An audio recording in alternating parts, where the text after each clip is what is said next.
그때의 사람들이 예수께서 안수하고 기도해 주심을 바라고 어린 아이들을 데리고 오매 제자들이 꾸짖건을 예수께서 이르시되 어린 아이들을 용납하고 내게 오는 것을 금하지 말라. 천국이 이런 사람의 것이니라. 아멘.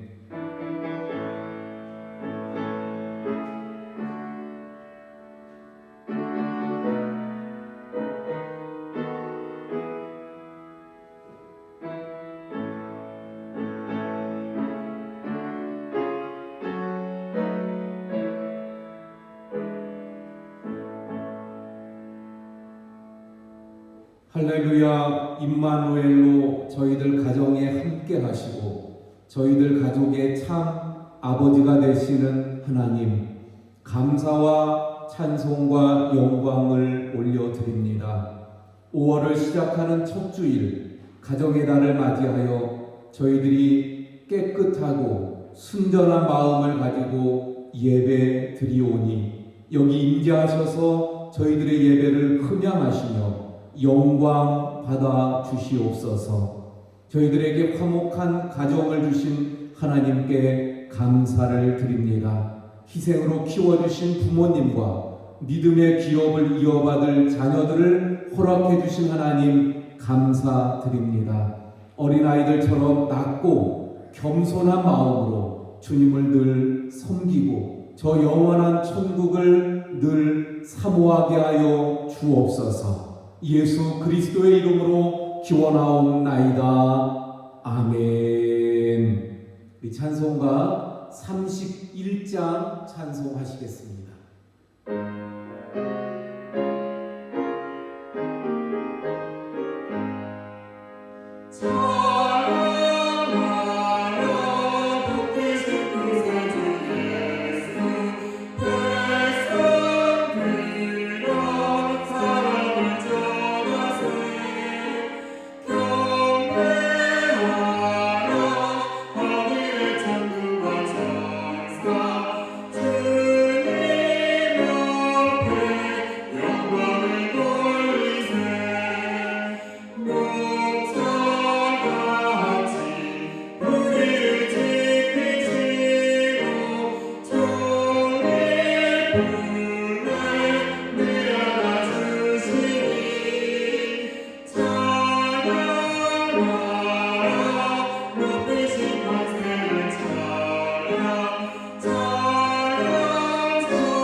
작은 자야 안심하라. 내 죄 사함을 받았느니라. 아멘. 나는 전능하신 아버지 하나님 천지의 창조주를 믿습니다. 나는 그의 유일하신 아들 우리 주 예수 그리스도를 믿습니다. 그는 성령으로 잉태되어 동정녀 마리아에게서 나시고 본디오 빌라도에게 고난을 받아 십자가에 못 박혀 죽으시고 장사된 지 사흘 만에 죽은 자 가운데서 다시 살아나셨으며 하늘에 오르시어 전능하신 아버지 하나님 우편에 앉아 계시다가 거기로부터 살아있는 자와 죽은 자를 심판하러 오십니다. 나는 성령을 믿으며 거룩한 공교회와 성도의 교제와 죄를 용서받는 것과 몸의 부활과 영생을 믿습니다. 아멘.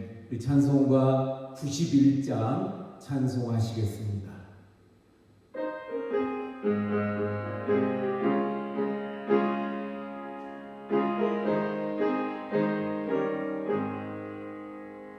슬픈 너를 믿는 사람 예수를 믿으며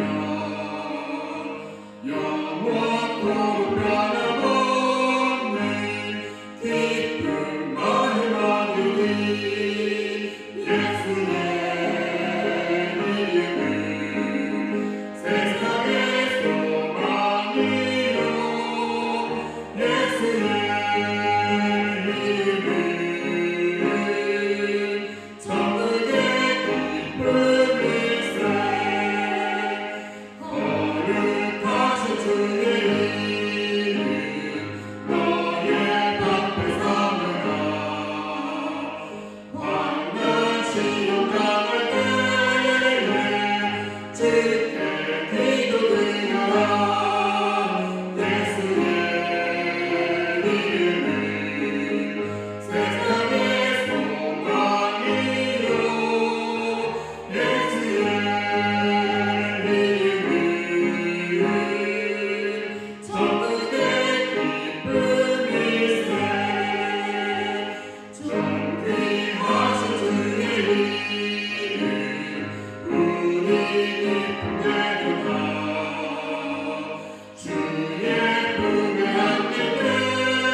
우리 함께 기도합니다. 박영학 장로님께서 기도해 주시겠습니다.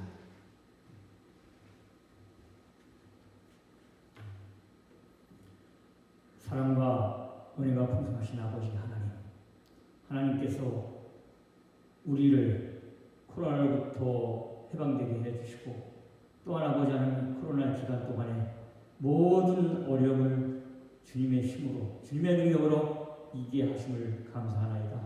아버지 하나님 간절히 바랄 것은 우리가 마음을 다하고 힘을 다하고 뜻을 다하여 주님을 섬기게 하여 주시고 주님을 믿고 나가는데 두려움이 없게 하여 주시옵소서. 모든 믿음의 두려움을 버리고 오직 예수님을 붙들고 나아갈 수 있는 우리 원주교회 되게 하여 주시옵소서. 또한 간절히 바라는 것은 아버지 하나님 코로나로 인한 우리나라를 주님 주관하여 주시사 코로나가 떠나가게 하여 주시옵시고 코로나로부터 해방될 수 있는 우리나라가 되게 하여 주시옵소서. 또한 아버지 하나님 서로다가 조심하면서 위생적으로 주시면서 지낼 수 있는 우리를 되게 하여 주옵시고 하나님의 뜻에 합당한 삶을 살 수 있는 우리들 되게 하여 주시옵소서. 또한 아버지 하나님, 코로나로 인한 우리가 아버지 하나님께 소홀했던 것이 있으면 주님께 회개하게 하여 주옵시고 예수를 믿고 나아가는 데 걸림돌이 있었으면 다 회개하고 돌아오는 우리들 되게 하여 주시옵소서. 주님의 가정의 달을 맞이하여 아버지 하나님 5월을 맞이했습니다. 이 가정의 달을 맞이하여 가족이 잘 되고 화목하고 주님께 예배드릴 수 있는 가정이 되게 하여 주옵시고 가족이 잘 됨으로써 우리 교회가 사회가 하나님의 나라를 건설하는데 부족함이 없는 우리들 되게 하여 주시옵소서. 아버지 하나님 간절히 바라는 것은 우리 교우들 어디에 있든지 주님께서 안전하게 보호해 주시고 코로나로부터 해방되는 그날에 기쁨으로 맞이하면서 예배를 드릴 수 있는 우리 원주 교우들 되게 하여 주시옵소서. 예수님의 이름으로 기도합니다. 아멘.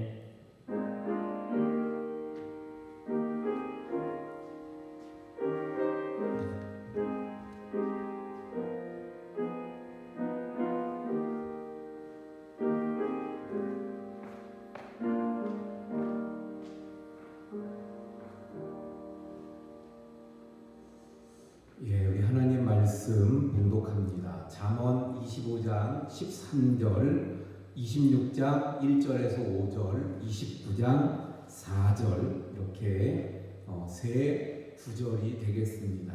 먼저 잠언 25장 13절 말씀부터 봉독합니다. 충성된 사자는 그를 보낸 이에게 마치 추수하는 날에 얼음 냉수 같아서 능히 그 주인의 마음을 시원하게 하느니라. 아멘. 26장 1절에서 5절입니다. 미련한 자에게는 영예가 적당하지 아니하니 마치 여름에 눈 오는 것과 추수 때에 비 오는 것 같으니라. 까닭 없는 저주는 참새가 떠드는 것과 제비가 날아가는 것 같이 이루어지지 아니하느니라. 말에게는 채찍이요 나귀에게는 재갈이요 미련한 자의 등에는 막대기니라. 미련한 자의 어리석은 것을 따라 대답하지 말라. 두렵건대 너도 그와 같을까 하노라. 미련한 자에게는 그의 어리석음을 따라 대답하라. 두렵건대 그가 스스로 지혜롭게 여길까 하노라. 잠언 29장 4절입니다. 왕은 정의로 나라를 견고하게 하나 뇌물을 억지로 내게 하는 자는 나라를 멸망시키느니라. 아멘. 솔로몬은 잠언을 통해서 지혜에 관해서 설명해 주고 있습니다. 솔로몬이 쓴 이 잠언은 지혜에 관한 책이 되어집니다. 세상에서 말하는 지혜는 사물의 이치나 또는 상황을 제대로 깨닫고 사물의 이치 또는 어떤 상황들을 제대로 깨닫고 현명하게 대처하는 어떤 방도나 생각을 해내는 정신적인 능력을 의미합니다. 그래서 더 많이 소유할 수 있는 방법, 다른 사람 위에 군림할 수 있는 방법 또는 어떤 처세술 이러한 것들을 잘 할 때 지혜롭다 그렇게 이야기합니다. 그러나 성경이 말하는 지혜는 전혀 다릅니다. 하나님의 뜻을 행하는 것, 하나님을 경외하고 하나님의 은혜와 사랑과 용서를 받는 것, 이것이 바로 성경은 지혜라고 말씀하고 있습니다.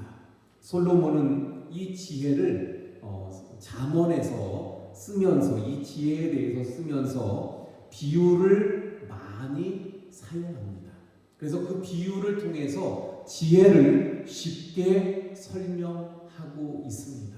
물론 솔로몬이 잠언을 쓰면서 지혜를 비유를 통해서 쉽게 설명하는 이유, 그 핵심은 어디에 있습니까? 하나님을 경외하라는 것입니다. 하나님을 경외하는 것이 이스라엘을 제사장 나라로 삼으신 하나님의 목적이시기 때문입니다. 우리도 잠언의 말씀을 그러므로 읽고 또 그 잠언의 말씀을 깨닫고 우리의 마음에 새겨서 그 목적대로 하나님을 경외하는 삶을 우리가 살아가야 될 줄로 믿습니다. 오늘은 5월 첫 주일을 맞이해서 어린이 주일이기도 합니다. 우리의 자녀들, 우리 어린이들에게 성경을 읽게 하고 성경을 가르치고 성경을 알게 해서 그래서 우리의 자녀들이 성경을 통해서 참된 지혜를 얻어야 할 줄로 믿습니다. 그래서 참된 지혜의 근본이신 하나님을 알고 그리고 지혜롭게 하나님을 경외하는 삶을 우리의 자녀들이 살아가도록 인도해야 할 줄로 믿습니다. 자, 솔로몬은 잠언을 그 잠언의 지혜를 쉽게 풀어주기 위해서 비유를 사용했다고 말씀을 드렸어요. 비유는 어떤 현상이나 또는 사물을 직접 설명하지 않고 다른 비슷한 어떤 사물이나 또는 현상에 빗대어서 설명하는 것을 비유라고 이야기합니다. 우리가 잘 아는 대로 예수님은 하나님의 나라에 대해서 즉 천국에 대해서 천국을 가르쳐 주시는데 비유를 통해서 누구나 알아듣기 쉽게 가르쳐 주셨던 것을 보게 됩니다. 그런데 이 예수님의 비유를 신천지라고 하는 이 이단은 그걸 가지고 어떻게 이야기합니까? 본문의 역사 또는 문맥, 배경 이러한 것들과는 상관이 없이 무관하게 무조건 성경은 비유로 되어져 있고 이 비유를 풀어야 된다고 가르칩니다. 예수님은 이 비유를 통해서 어떤 것을 감추려고 한 게 아니라 비유를 통해서 오히려 어떻게 했어요? 더 쉽게 풀어주신 것인데 신천지는 이것이 더 이렇게 잠궈놓고 또 비밀스럽게 만들어서 풀어야 된다. 그래서 마치 비유풀이를 무슨 암호풀이 하듯이 합니다. 그래서 신천지에서는 무조건 씨는 말이다. 이 말 언어다. 또 나무는 사람이다. 또는 물이나 불이나 양식은 말씀이다. 이렇게 해서 암호풀이식으로 거기에 대입해서 성경을 보도록 이렇게 잘못 유도하고 가르치는 것을 보게 되어집니다. 예수님이 비유가 아니면 아무것도 말씀하시지 않으셨다. 이런 이 본문 구절을 그런 구절을 가지고 그들은 비유풀이를 시도합니다. 그러나 그 말씀을 자세히 보면 비유란 상대방이 알아듣기 쉽게 표현하는 것이지 감추기 위한 비밀이 결코 아닙니다. 솔로몬도 역시 마찬가지예요. 그의 잠언에서 마치 예수님께서 천국을 비유로 설명하셨던 것처럼 지혜를 쉽게 비유를 통해서 가르쳐주고 있는 것을 보게 됩니다.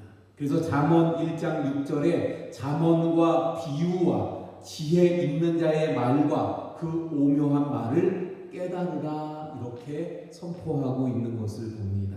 잠언은 솔로몬의 범접할 수 없는 비유의 표현들이 참으로 많이 나오는데 특별히 이 잠언 25장, 26장 이 부분에 가서 보면 이 비유의 표현들이 많이 나오는 것을 보게 되어집니다. 몇 가지를 한번 살펴보면 경우에 합당한 말을 이렇게 말합니다. 아로 새긴 은 쟁반 위에 금 사과다. 그만큼 경우에 합당한 말은 모든 사람들에게 감동을 주고 탄성을 불러 일으킨다는 의미입니다. 그런가 하면 슬기로운 자의 책망을 들어서 청종하는 귀에 금고리와 정금 장식이라고 표현하고 있어요. 슬기롭게 누군가를 책망하게 되면 책망을 듣는 사람이 오히려 마음문을 열고 평안하게 경청하면서 흔쾌히 받아들여서 변화하게 된다는 것을 의미합니다. 그런가 하면 충성된 사자를 뭐라고 또 비유합니까? 마치 추수하는 날에 얼음 냉수 같아서 능히 그 주인의 마음을 시원하게 한다고 또한 비유하고 있는 것을 보게 됩니다. 충성된 사람은 추수하는 날 땀 흘려 일하는 일꾼에게 시원함을 주는 얼음 냉수와 같이 그 주인의 마음을 시원스럽게 할 것을 비유한 것입니다. 그런가 하면 선물한다고 거짓 자랑하는 자, 비 없는 구름과 바람이라고 비유하는 것을 보게 됩니다. 많은 약속을 해놓고 아무것도 지키지 않아서 사람들을 실망시킨다는 것입니다. 막 가물 때, 한여름에 더울 때, 그 비를 기다리고 있을 때 구름이 오게 되면 어떻습니까? 기대를 하죠. 아, 비가 오겠구나. 그런데 비가 없는 구름이 잔뜩 끼기만 하면 사람들의 그런 마음을 실망시킨다는 거예요. 바로 이와 같다는 것을 비유로 말씀하고 있는 것입니다. 그런가 하면 이웃을 쳐서 거짓 증거하는 사람을 방망이요, 칼이요, 뾰족한 화살이라고 이야기합니다. 거짓 증거는 무죄한 이웃에게 치명적인 상처를 더 나아가서 죽이는 결과를 일으키는 칼과 같다는 비유입니다. 환난 날에 진실하지 못한 자를 의뢰하는 것은 부러진 이 또 위골된 발이라고 표현하고 있어요. 사람에게 꼭 필요한 이 그리고 발이 그 기능을 상실하게 되면 어떻게 됩니까? 말할 수 없는 큰 고통을 받는 것처럼 환난 날에 진실하지 못한 자를 의지하게 되면 고통을 받을 것이라는 것을 비유하고 있는 거예요. 마지막으로 살펴보면 마음이 상한 자에게 노래하는 것. 마음이 상한 자에게 노래를 한다. 이걸 이렇게 표현합니다. 추운 날에 옷을 벗기는 것이고 소다 위에 식초를 붓는 것이라고 표현하고 있어요. 이는 아프고 힘든 사람에게 위로는커녕 흥이 넘치는 노래를 들려주는 것은 상처를 헤집고 아프게 하는 것이라는 것을 또한 비유로 표현해주고 설명하는 것을 보게 되어집니다. 솔로몬은 이 잠언을 쓰면서 지혜를 가르치고 싶었습니다. 그런데 그 지혜를 좀 더 쉽게 설명해 주기 위해서 무엇을 사용했다고요? 예수님처럼 비유를 통해서 설명해 주고 있는 거예요. 솔로몬은 정말 그 지혜를 전달해 주고 싶었어요. 우리가 그러므로 솔로몬의 그 마음을 우리가 알고 이 잠언을 통해서 우리가 정말 솔로몬이 우리에게 전해주고자 했던 그 지혜, 그것을 우리가 잠언의 말씀을 통해서 잘 배워서 정말 지혜로운 사람으로서 하나님을 잘 경외하고 하나님을 잘 섬겨가는 지혜로운 하나님의 사람들이 다 되어야 할 줄로 믿습니다. 자, 그 중에 하나 표현을 우리가 보면 잠언 25장 13절에 뭐라고 말씀하고 있다고요? 충성된 사자는 그를 보낸 이에게 마치 추수하는 날에 얼음 냉수 같아서 능히 그 주인의 마음을 시원하게 하느니라. 아멘. 이렇게 말씀하고 있습니다.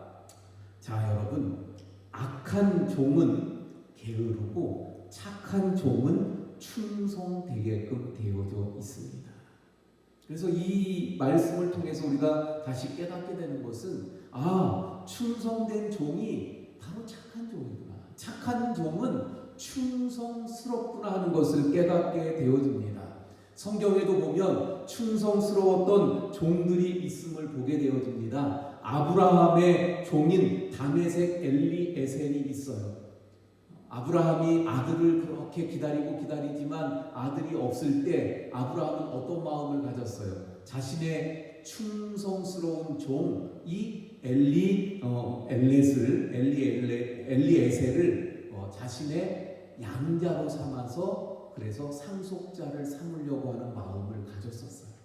그런데 결국 이삭이라는 아들이 태어나게 됩니다. 엘리에셀 입장에서는요, 이삭만 없었으면 어떻게 될 거예요? 그 주인 아브라함의 재산이 다 자기 거가 됐을 거예요. 근데 이삭이 있으므로 재산을 그만 다 날려버릴 것과 같았죠. 그런데 어느 날 아브라함, 그 주인 아브라함이 엘리에셀을 불러서 뭐라고 이야기해요? 그 이삭의 신부감을 데려오라고 이야기합니다. 그것도 먼 길 가서 그 신부감을 찾아와라. 그런데 이 엘리에셀은 그 주인의 말에, 명령에 정말 충성을 다해서 충직스럽게 그 먼 길을 가서 좋은 신부감을 구해옵니다. 좋지 못한 악한 종 같았으면 내 상속될 재산을 다 빼앗아가게 된 저 이삭 뭐가 좋다고, 뭐가 이쁘다고, 내가 좋고 또 착하고 그런 그 신부감을 내가 찾아다 줘. 그러면서 충성스럽게 그리고 그 명령을 잘 이행하지 않았을 수도 있어. 그러나 아브라함의 종 다메섹 엘리에셀은 충성스럽게 그 주인 아브라함의 명령을 이행하는 모습을 보게 되어집니다. 우리가 잘 아는 대로 요셉이 그만 노예가 됐었어요. 종이 됐습니다. 보디발의 집에 끌려가 노예가 됐어요. 그런데 그가 나중에는 그 집에 총무가 되게 되어졌습니다. 그가 요셉이 총무가 될 수 있었던 이유는 그가 비록 노예가 되었지만 그 안에서, 그 가운데에서도 충성스럽게 그 책임을 다하고 맡은 바 임무를 다했기 때문이었던 것을 보게 됩니다. 법계 제작의 총책임을 맡았던 부살렐과 오홀리압도 충성스러운 하나님의 종이었습니다. 하나님께서 친히 내 종이라고 일컬었던 사람이 있어요. 하나님이 이는 내 종이다. 바로 누구입니까? 모세입니다. 왜 하나님께서 모세를 내 종이라고 말씀합니까? 바로 충성스러웠던 모세였기 때문입니다. 게으르고 악한 종은 주인에게 민폐를 끼치게 됩니다. 하지만 착하고 충성된 종은 주인에게 기쁨과 행복을 줍니다. 충성된 종이 받을 상급에 대해서 성경은 이렇게 말씀합니다. 마태복음 25장 21절에 그 주인이 이르되 잘하였도다. 착하고 충성된 종아, 내가 적은 일에 충성하였으며 내가 많은 것을 내게 맡기리니 내 주인의 즐거움에 참여할지어다. 충성스러운 종에게 주는 그 상급을 이렇게 말씀하고 있는 거예요. 우리가 게으르고 악한 종이 되면 하나님 앞에 민폐를 주는 거예요. 하나님의 마음을 안타깝게, 하나님의 마음을 아프게 합니다. 하지만 우리가 착하고 충성된 종이 되면 하나님을 기쁘게 하고 하나님 앞에 칭찬을 받게 되며 더 많은 일을 하나님께서 맡겨주시게 되고 하나님의 즐거움에 함께 참여하게 될 줄로 믿습니다. 그러므로 우리 원주교회는 착하고 충성된 교회가 되어야 합니다. 우리 원주교회 모든 성도님들은 착하고 충성된 하나님의 종들이 되어서 하나님을 기쁘시게 하고 하나님께 칭찬을 받고 하나님 앞에 더 많은 일을 또 사명을 부여받고 그래서 더 많은 것으로 하나님께 영광 돌리고 결국에 하나님의 즐거움에 함께 참여하는 우리 교회, 우리 성도님들이 되어야 할 줄로 믿습니다. 할렐루야. 또 하나 잠언에서 말씀하는 또 하나의 그 중요한 말씀은 미련한 자의 특징은 스스로 지혜롭다고 생각한다는 것입니다. 미련해요. 그러면 어리석은 자신의 어리석음을 깨달아야 되는데 그것이 아니라 자신들은 지혜롭다고 생각한다는 거예요. 그래서 잠언 26장 1절에서 5절 우리가 봉독했던 말씀이죠. 미련한 자에 대해서 솔로몬은 이렇게 말합니다. 미련한 자에게는 영예가 적당하지 아니하니 마치 여름에 눈 오는 것과 추수 때에 비 오는 것 같으니라. 까닭 없는 저주는 참새가 떠도는 것과 제비가 날아가는 것 같이 이루어지지 아니하느니라. 말에게는 채찍이요 나귀에게는 재갈이요 미련한 자의 등에는 막대기리니 미련한 자의 어리석은 것을 따라 대답하지 말라. 두렵건대 너도 그와 같을까 하노라. 미련한 자에게는 그 어리석음을 따라 대답하나 두렵건대 그가 스스로 지혜롭게 여길까 하노라. 그런데 세상에서 가장 미련한 사람은 누구라고요? 가장 미련한 사람, 하나님을 경외하지 않는 자예요. 그러면서도 어떻게 생각합니까? 나는 하나님 없이도 나 스스로 잘 살 수 있다고, 나 정말 지혜롭다, 나는 똑똑하다 생각하는 그가 가장 어리석은 사람이요 미련한 사람이라는 것입니다. 성경에도 그래서 이런 미련한 자들에 대해서 말씀합니다. 발람이 하나님의 뜻을 따르지 않고 자신의 그 이득에 돈에 눈이 어두워서 그래서 발락의 부름에 따라가려고 쫓아갑니다. 그때 하나님께서 나귀가 말을 하게 해서 그래서 발람의 미련함을 깨우쳤던 것을 보게 됩니다. 그런가 하면 예수님이 비유로 말씀해 주시는데 그 미련한 5 처녀의 이야기들이 있잖아요. 남편 될 신랑을 기다리는데 그만 신랑을 기다리면서 기름을 미처 예비하고 준비하지 않아서 그래서 나중에 그 잔치에 참여하지 못하게 되는 미련한 5 처녀의 이야기들을 통해서 우리는 하나님의 나라를 사모하면서 준비해야 될 것을 말씀해 주신 것을 보게 됩니다. 그런가 하면 예수님은 산상수훈을 마무리 지으시면서 미련한 자는 말씀을 듣지 않고 끝내 모래 위에 집을 지은 사람들이라고 말씀합니다.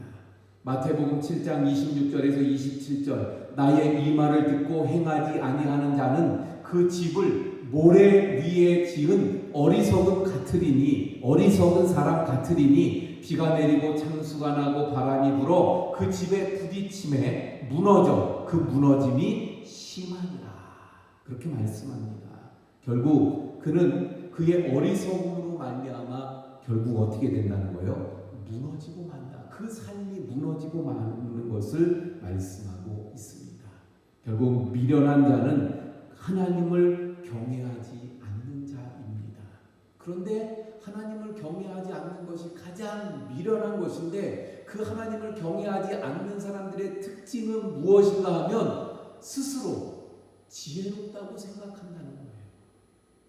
우리는 하나님의 말씀을 가까이 하고 우리는 성경을 통하여서 깨달은 바를 잘 실천함으로 순종함으로 하나님을 경외하는 사람들이 되어야 할 줄로 믿습니다.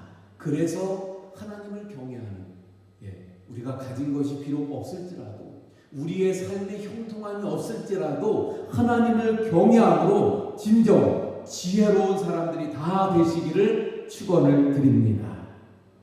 우리 마지막으로 함께 살펴보고자 하는 것은 우리 솔로몬은 잠언 29장 4절을 통해서 이렇게 말씀합니다. 왕은 정의로 나라를 견고하게 하나 뇌물을 억지로 내게 하는 자는 나라를 멸망시키느냐. 정의로 나라를 정의로 나라를 견고하게 하지만 뇌물을 억지로 내게 하는 자는 나라를 멸망시킨다. 그래서 나라는 정의로 견고해지는 것이고 뇌물로 망하게 되어진다는 것입니다. 그러므로 나라를 다스리는 왕에게 있어서 공의가 그 지혜의 핵심이 되는 것입니다. 뇌물로 인해 공의롭게 나라를 다스리지 못하게 되면 그러면 안 된다는 것입니다. 왕이 공의를 구하면 그 나라는 부하게 되지만 왕이 뇌물을 가까이 하면 그 나라는 무너지게끔 되어져 있습니다. 왕이 공의, 구제, 평화를 놓고 나라를 건설하게 되어지면 그 나라는 행복한 나라가 됩니다. 하지만 왕이 자기의 이익만을 고려하게 되어지면 그 나라는 불행한 나라가 되고 마는 것입니다. 제사장 나라에 공의 그리고 정의를 행했던 대표적인 지도자는 모세와 사무엘을 들 수 있어요. 모세와 사무엘 같은 지도자들이 있었을 때 이스라엘 나라는 어땠습니까? 매우 건강하고 튼튼한 나라가 될 수 있었던 것을 보게 됩니다. 그래서 이스라엘의 지도자인 모세의 증언을 보면 민수기 16장 15절에 이렇게 이야기합니다. 나는 그들의 낙이 한 마리도 빼앗지 아니하였고 그들 중에 한 사람도 해하지 아니하였나이다. 이스라엘의 지도자인 사무엘이 이렇게 이야기합니다. 내가 여기 있나니 여호와의 앞과 그의 기름 부음 받은 자 앞에서 내게 대하여 증언하라. 내가 누구의 소를 빼앗았느냐, 누구의 나귀를 빼앗았느냐, 누구를 속였느냐, 누구를 압제하였느냐, 내 눈을 흐리게 하는 뇌물을 누구의 손에서 받았느냐. 그리하였으면 내가 그것을 너희에게 갚으리라. 모세와 사무엘은 이렇게 정의로, 공의로 지도자로서 나라를 다스렸던 것을 보게 됩니다.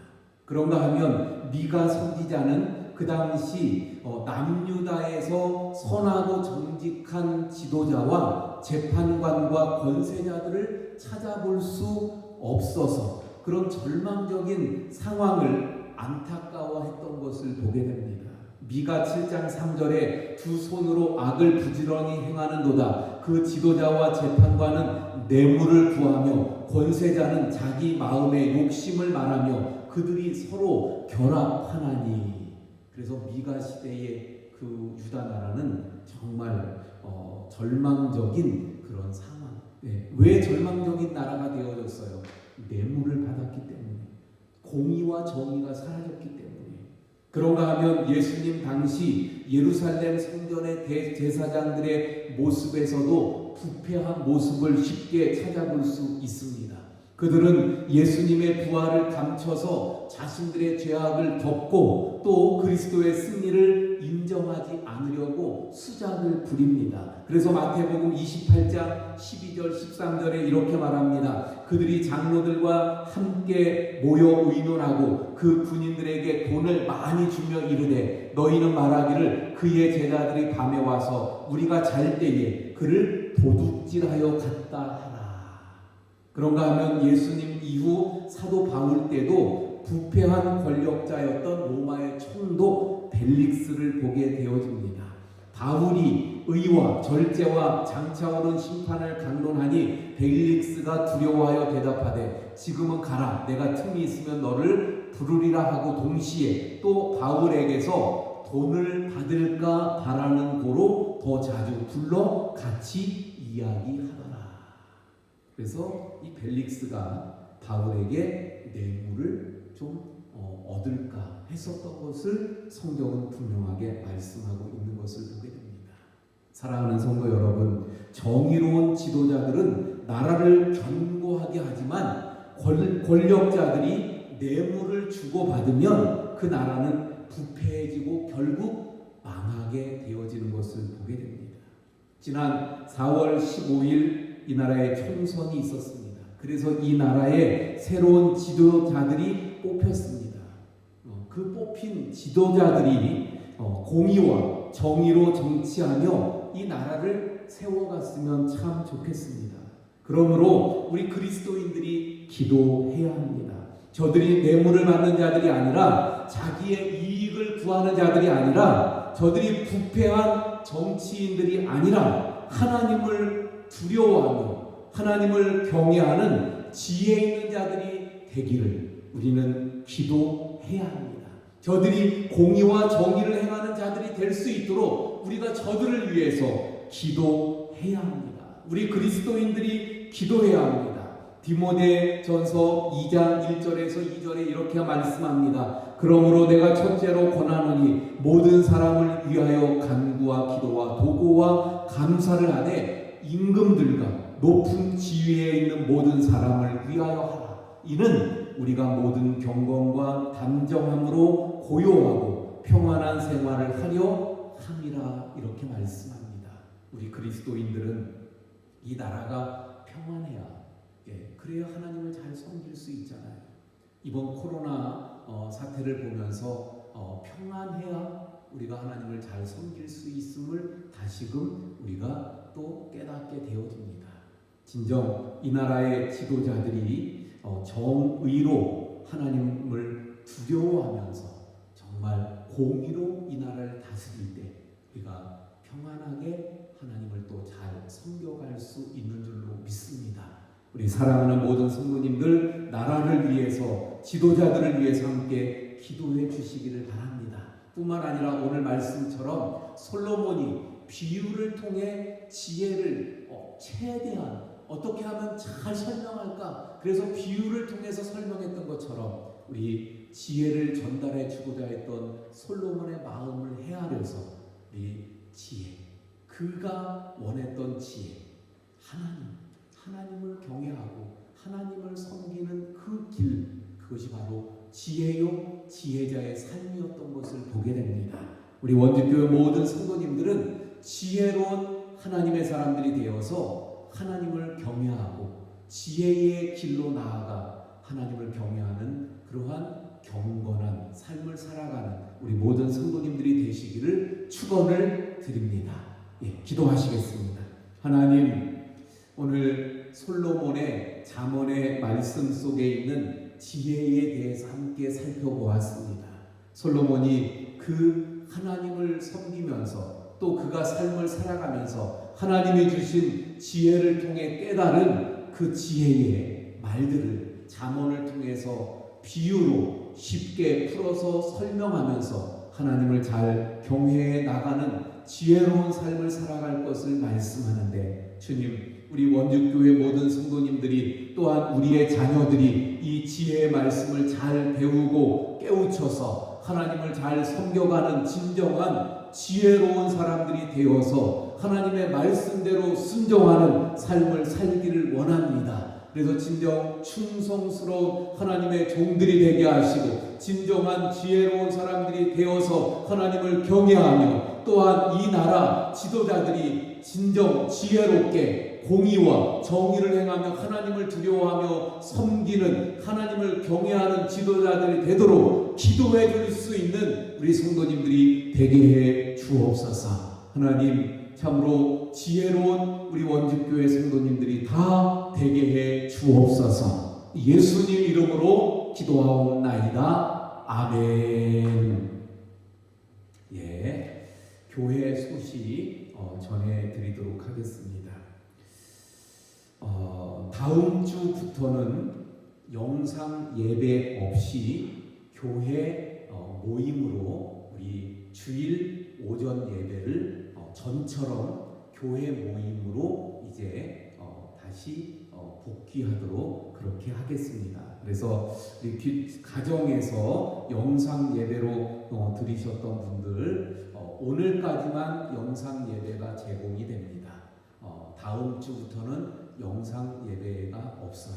왜냐하면 우리 교회는 그 주일날 예배 드리는 시간에 동시로 영상을 송출할 수가 없어서 토요일날 우리가 미리 찍었던 영상을 보내드렸던 것인데, 다음 주부터는 미리 찍는 이런 영상을 준비하지 않고 주일날 교회에 모여서 예배 드리도록 하겠습니다. 물론 우리가 주일날 모일 때 마스크를 다 착용하시고 또 정해진 자리에 앉아서 안전수칙을 지키면서 예배 드리도록 하겠습니다. 오늘은 어린이 주일입니다. 그래서 어린이 선물을 우리 주일학교에서 선물을 준비했다고 합니다. 그래서 오늘 주일 예배에 참석한 어린이들은 받아가고, 또 아닌 가족들이 있는 분들은 가족들이 챙겨가시고, 또 아니면 아마 가서 전달해 주게 될 것입니다. 다음 주일은 어버이 주일로 우리가 지키도록 하겠습니다. 이번 주부터 수요 예배 모임도 시작을 합니다. 그래서 본당에서 7시 30분에 수요 예배가 이번 주부터 진행이 됩니다. 그래서 다시 한번 말씀드리면, 다음 주 주일 오전 예배, 그리고 이번 주 수요일 예배는 정상적으로 이제 모이면서 차량 운행도 전과 같이 동일하게 차량 운행을 합니다. 사고 없으시기 바라고, 또 차에 타실 때 마스크 반드시 착용하시기를 바랍니다. 우리 남전도의 전국연합회 정기 총회가 5월 7일 목요일 오전 11시에 서울에 있는 중앙교회에서 있습니다. 우리 교회 함선호 장로님이 회장으로 총회를 개최하고 결국 다음 회장에게 넘겨주는 그러한 총회가 되겠습니다. 관심 가져주시고 또 기도해 주시기 바랍니다. 또 한 해 동안 회장으로 수고한 우리 함선호 장로님 또 수고 많으셨습니다. 많이 또 격려해 주시기 바랍니다. 코로나 수칙을 우리 많이 코로나가 지금 우리 잡혀 있는 상태죠. 하지만 끝까지 이 안전 수칙을 잘 준수하면서 우리 조심하시기 바라고 또 나라와 민족을 위한 우리 기도도 계속해 주시기 바랍니다. 우리 입원 또는 아프신 분들을 위해서 늘 기도해 주시기 바랍니다. 우리 생일 맞으신 우리 성도님들이 있어요. 최봉화 집사님이 3일, 유순자 권사님이 6일 생일을 맞이합니다. 기도하시겠습니다. 하나님, 또 이번 주에 최봉화 집사님, 유순자 권사님 생일을 맞이합니다. 하나님께서 친히 축복하시며 또 영육을 강건하게 하시고 늘 그 삶 가운데 주님의 은혜를 부어주셔서 복된 삶이 되게 해 주옵소서. 예수님 이름으로 기도합니다. 아멘. 우리 박수로 축하드립니다. 축하드립니다. 우리 이정순 권사님 손녀 딸 그 손녀가 돌이 되어서 감사함으로 떡을 또 제공해 주셨습니다. 그래서 예배 마치고 돌아가실 때 하나씩 받아가시기 바랍니다. 성경 통독 김순영 권사님 2독, 양순자 권사님 1독 하셔서 33독을 달성했습니다. 예, 수고하셨습니다. 감사드립니다. 찬송가 435장 찬송하시겠습니다.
이제는 우리 구주 예수 그리스도의 은혜와 아버지 하나님의 극진하신 사랑하심과 성령님의 감화 감동 위로 교통하심의 역사가 솔로몬의 그 비유를 통한 지혜의 말씀을 듣고 하나님을 섬겨가는 경외하는 진정한 지혜의 사람들이 되기 원하며 머리 숙인 우리 모든 성도님들 머리 위에와 가정과 생업과 교회와 나라 위에 지금부터 영원까지 함께 하시기를 간절히 축원하옵나이다.